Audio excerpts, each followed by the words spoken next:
Centre से ली है, जुलाई में ली थी ऑनलाइन। मैंने तब किसी को नहीं बताया था क्योंकि मेरी फैमिली में ऐसी चीज़ों में भरोसा नहीं करता कोई भी। मैं नामदान सेंटर पे गई तो नहीं थी, लेकिन रोज़ उनके कॉल आते थे कि आप एक बार आओ, आप एक बार आओ। वीडियो कॉल भी करते थे और कि आपको देखना है, ऐसा वैसा, मतलब वो अजीब तरीके से बात करते थे। और कई बार मना करने के बाद भी वो आज तक कॉल करते हैं कि आप एक बार आओ, आपका फॉर्म वगैरह लेके जाओ। मैंने मना कर दिया, मैं कॉल रिसीव नहीं करती हूँ उनके। जहाँ तक संभव हो मैं हर नियम की पालना करती हूँ जो गुरुजी ने बता रखे हैं, बट कभी कभार फैमिली की वजह से मजबूरन आन उपासना करनी पड़ जाती है।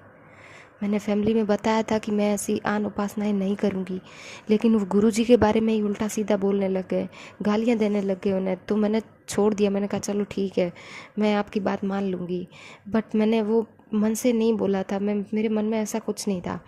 मेरे घर में एक फ़ोटो लाई थी मैं गुरुजी की, लेकिन वो फ़ोटो मेरी सासू माँ ने वो फ़ोटो छुपा दी कहीं पे। अब मेरी कंडीशन ऐसी है कि मैं ना तो फ़ोटो रख सकती हूँ घर में, ना ज्योति जला पाती हूँ। ज्योति मैंने जलाई भी नहीं थी बिल्कुल भी नामदान लेने के बाद।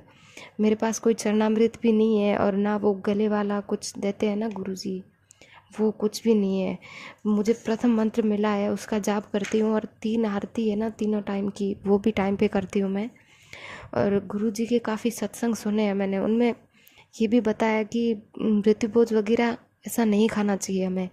लेकिन मेरे घर में ही मेरे परदादी सास की डेथ हो गई थी, तो जस्ट अभी हुई है, 10-15 दिन हो गए। तो उनके पीछे मृत्युभोज रखा था मेरी फैमिली ने, वो भोजन भी मैंने खा लिया। तो घर में रहती हूँ तो खाना पड़ता है।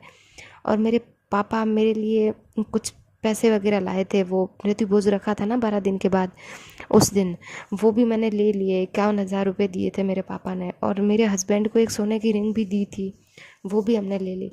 पर मुझे ऐसी चीज़ों के बारे में पता नहीं था। आपके वीडियो वगैरह सुनती थी तो उसमें ये सब था कि पैसे वगैरह नहीं लेना चाहिए, मुझे पता नहीं था पहले, सो मैंने ले लिए। तो अब ना मेरे नियम वगैरह खंड हो गए, ये भी नहीं पता मुझे। मैं भक्ति तो करती हूँ। आप ना शंका समाधान कीजिए भगत सिंह। बंदी छोड़ सतगुरु रामपाल जी महाराज जी की जय हो। सच्चाई बहन जी, बहन हर औरत मीरा नहीं बन सकती है, लेकिन कोशिश करे तो मीरा के जैसे भाव अपने सतगुरु के प्रति रख सकती है। और भाव यदि सतगुरु के प्रति रहेंगे तो फिर सतगुरु अंतर्यामी है, उन्हें सब पता है कि उसके जीवन में क्या क्या परेशानियां हैं, उसके जीवन में कैसी कैसी विपरीत समस्याएं हैं, क्या मजबूरियां हैं। फिर सतगुरु मजबूरियां को अनदेखा कर देता बहन। परमात्मा उन चीजों की तरफ ध्यान नहीं देता है। जिसने अपने हृदय में अपने सतगुरु को, अपने परमात्मा को बैठा लिया, और फिर चाहे ऊपरी दिखावे के लिए या ऊपरी मन से अगर किसी पारिवारिक दबाव में आके यदि वो बहन या भाई अनुपासना भी करता है, तो बहन परमात्मा उन चीजों को नजरअंदाज कर देता है, बशर्ते उसके हृदय में सतगुरु ही बसा होना चाहिए। फिर ये चीजें कोई वैल्यू नहीं रखती है। जिस प्रकार गुरुदेव ने कहा कि भाई नाम दीक्षा लेने के बाद आप किसी भी मंदिर में जाओ, चाहे किसी भी मस्जिद में जाओ, लेकिन आपने उन जगहों पे भक्ति भाव से नहीं जाना, ये मन में धारणा करके नहीं जाना कि इस मंदिर में या इस मस्जिद में फला फला देवता से मुझे कोई भक्ति लाभ होगा। ये भाव लेके हमने वहां नहीं जाना है। बाकी चाहे आप वहां पे रात दिन रहिए, आप वहीं पे सोइए, कोई दिक्कत नहीं, कोई दोष नहीं, क्योंकि मंदिर और मकान दोनों भगत की दृष्टि में ईंट और पत्थर के बने हुए एक ढांचे हैं, उनमें ना कोई भगवान है। तो बहन ये मजबूरियां जो हैं आपके साथ में, ये वर्तमान में काफी बहनों के साथ में हैं। कोई अपने प्रारब्ध के संस्कारवश संघर्ष कर लेती है, तो कोई संघर्ष नहीं कर पाती है। लेकिन सतगुरु अंतर्यामी है, सतगुरु अंदर के भाव देखता है। और परमेश्वर कहते हैं कि भाव तगड़े तो कुछ नहीं बिगड़े। यदि अपने सतगुरु के प्रति भाई या बहन के भाव तगड़े हैं, जिसने ज्ञान सुनकर, ज्ञान को समझकर अपने दिल की गहराइयों में अपने सतगुरु को बैठा लिया, परमात्मा को बैठा लिया, और उस दिल की गहराई में ब्रह्मा विष्णु महेश 33 करोड़ देवी देवता, दुर्गा या काल के लिए लेस मात्र भी जगह नहीं है, तो बहन फिर परमात्मा कहते हैं कि भाव तगड़े तो कुछ नहीं बिगड़े। फिर चाहे कोई कुछ भी करे, कैसा ही दबाव दे, चाहे मंदिर में जाके बैठा दे, चाहे देव देवताओं के आगे आपको धोख लगवा दे, जब आपके दिल में आपका सतगुरु बैठा है तो ये चीजें कोई बाधक नहीं है, किसी प्रकार की कोई बाधक नहीं है। तो परमेश्वर कहते हैं भाव तगड़े तो कुछ नहीं बिगड़े, और यदि भाव बिगड़े तो फिर रगड़े ही रगड़े। अगर भाव बिगड़ गए जिस दिन, उस दिन फिर सब हावी हो जाएंगे आपके ऊपर। फिर परमात्मा कहते हैं दोस्त भी दुश्मन बन जाएगा। तो बहन, परमात्मा अंतर्यामी है, उनको सारी स्थिति का पता है कि कौन तो जानबूझ के ये सब नाटक कर रहा है और कौन अनजाने में या फिर किसी मजबूरी में या फिर किसी दबाव में आकर इस तरह की जो है ये हरकतें कर रहा है। दूसरी बात परमात्मा ने एक और बताई है बहन, कि यहां परमात्मा ने 3 प्रकार की स्थितियां बताई। पहली स्थिति तो ये कि यदि ज्ञान समझ में आ गया तो वो भगत हर स्थिति का सामना करेगा, चाहे उसका घर छूटे, चाहे उसका पति छूटे, चाहे उसकी पत्नी छूटे, चाहे उसको माँ बाप घर से निकालें। जिसको ज्ञान समझ में आ गया वो अड़ जाएगा मंसूर की तरह, मीरा की तरह, और फिर भगवान उसके पीछे ही खड़ा होता है, दूर नहीं होता उससे परमात्मा उसके पीछे ही खड़ा होता है। और दूसरी स्थिति है अनजाने में, धोखे से। अगर हमसे कोई अनुपासना हो गई या हमारे साथ में धोखे से किसी ने ऐसी कोई मर्यादा खंडित करवा दी, तो परमात्मा कहते हैं उसका दोष भगत को नहीं लगता और ना ही उस स्थिति में उसकी मर्यादा खंडित होती है, क्योंकि वो उसने जानबूझ के नहीं किया, वो अनजाने में या धोखे से हुआ है। और तीसरी स्थिति परमात्मा ने बताई मजबूरी की।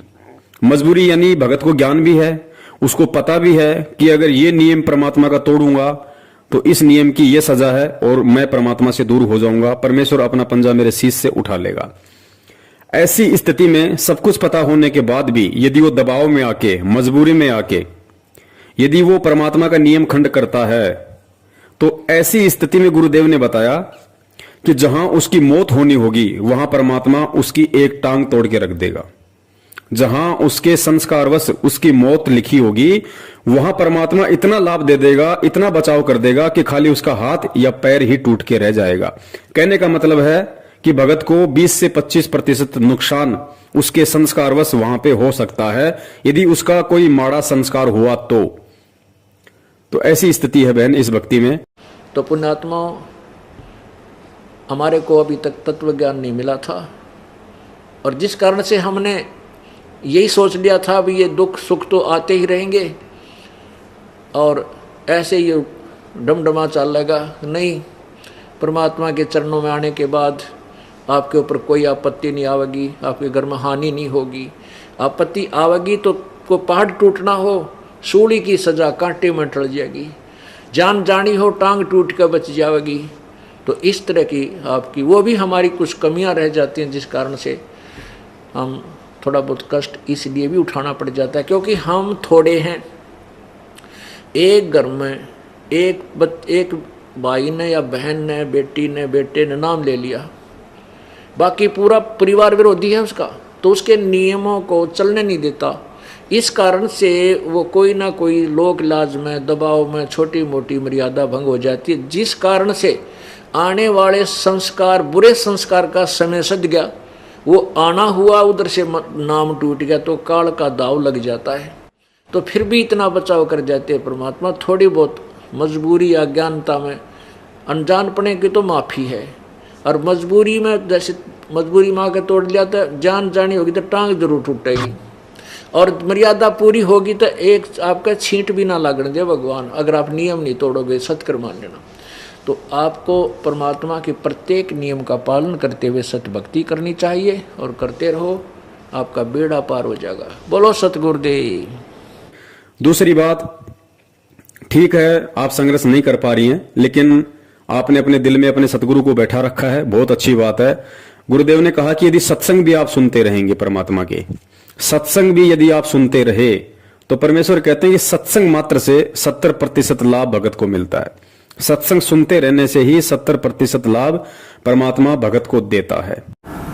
तो यहाँ आपसे प्रार्थना की जाती है, जब तक सत्संग चले आप सब चिंताएं और इधर उधर की गल्ला बातें छोड़ के ध्यान से सत्संग सुनो। चाहे कोई रोगी है, चाहे कोई संकट है किसी प्रकार का, आप एकाग्रचित्त होकर सत्संग सुनोगे तो राहत मिलेगी और ये ज्ञान ग्रहण होगा। इस ज्ञान से आपको 70% लाभ तो ज्ञान से मिलेगा। और रही बात बहन जी नियम वगैरह की, तो नियम तो देखो परमात्मा के नियम है, नियमों में परमेश्वर ने किसी भी देश काल परिस्थिति में कोई छूट नहीं दी है, क्योंकि ये ज्ञान समझने के बाद, परमात्मा से ये तत्व ज्ञान लेने के बाद राजाओं ने राज त्याग दिए, ऋषि मुनियों ने शरीर गाल दिए भगवान की प्राप्ति के लिए। तो आज तो बहन जी हमारे पास बहुत सारी सुविधाएं हैं, बहुत सारे हमको कानून ने भी अधिकार दे रखे हैं कि हमारे साथ कोई जबरदस्ती नहीं कर सकता। धर्म निरपेक्ष हमारा देश है, कोई भी किसी को किसी भी धर्म की पूजा पाठ करवाने के लिए बाध्य नहीं कर सकता। और ऐसी स्थिति में भी और सतगुरु से तत्व ज्ञान लेने के बाद भी यदि हम थोड़ा बहुत भी संघर्ष इस भक्ति मार्ग पे नहीं करते हैं या नहीं करने की कोशिश करते हैं, तो फिर बहन समझी तो जाएगी कमजोरी कि उस जीव आत्मा की ये कमजोरी है, और फिर उसी अनुसार देखो उसको परमात्मा लाभ देगा। कहते हैं ना कि तेल हमेशा तिलों में से निकलता है, जितना भगत बोएगा उतना ही काटेगा, क्योंकि ये सूरमाओं की भक्ति है बहन। परमात्मा ने बताया कि यदि समझ में आ गया तो फिर मंसूर बनना पड़ेगा, समाज के आगे, परिवार के आगे, रिश्तेदार के आगे, सामाजिक आर्थिक या किसी भी प्रकार की परिस्थितियों के आगे। फिर भगत को सूरमा बनना ही पड़ेगा, भगत को मीरा बनना ही पड़ेगा।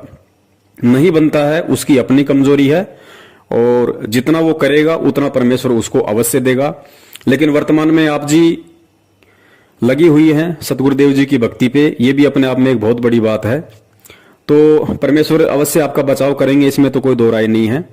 और आप जी भाव बनाए रखिए, श्रद्धा बनाए रखिए, ये भाव और श्रद्धा का ही खेल है। परमेश्वर दया करें उनके आने तक, यदि आप इस तरीके से भी भक्ति भाव में लगी रहेंगी, क्योंकि आने वाले समय में तो परमेश्वर दया करेंगे। जो लोग आज खुद आपका विरोध कर रहे हैं उनको भी अपनी गलतियों का एहसास होगा, वो भी परमेश्वर की भक्ति में लगेंगे। लेकिन ये कुछ जो संघर्ष का समय है ये केवल वर्तमान समय का है। तो कुछ आत्माएं संघर्ष कर लेती हैं, कुछ आत्माएं पीछे हट जाती है, लेकिन दिल में सतगुरु को बसाए रखो, बस इतना भी काफी है परमेश्वर के हिसार जेल से आने तक, और वो समय परमात्मा ने पूरी पृथ्वी पे लाने तक। जब तक हम इस तरीके से भी यदि परमात्मा के पीछे लगे रहेंगे तो भी परमेश्वर हमारे जीवन में आने वाले जो संकट हैं, परेशानियां हैं, काफी हद तक परमात्मा उनका निवारण करता रहेगा। तो इस तरीके से भी यदि आप अपनी आरती वगैरह करती रहेंगी और सत्संग वगैरह सुनती रहेंगी तो भी परमात्मा बहुत बड़ी राहत आप जी को प्रदान करता रहेगा। यानी जो आपके भाग्य में जो संस्कार था परमात्मा उसमें भी काफी फेरबदल करेंगे। जो संकट आपके जीवन में आने हैं परमात्मा उनमें आपको 50% तक राहत देगा, अगर इस तरीके से अपने दिल में सतगुरु को बसा के भी यदि आप उनकी भक्ति में लगी रहोगी तो। सत साहिब जय हो बंदी छोड़ के। बोलो सतगुरुदेव की जय हो।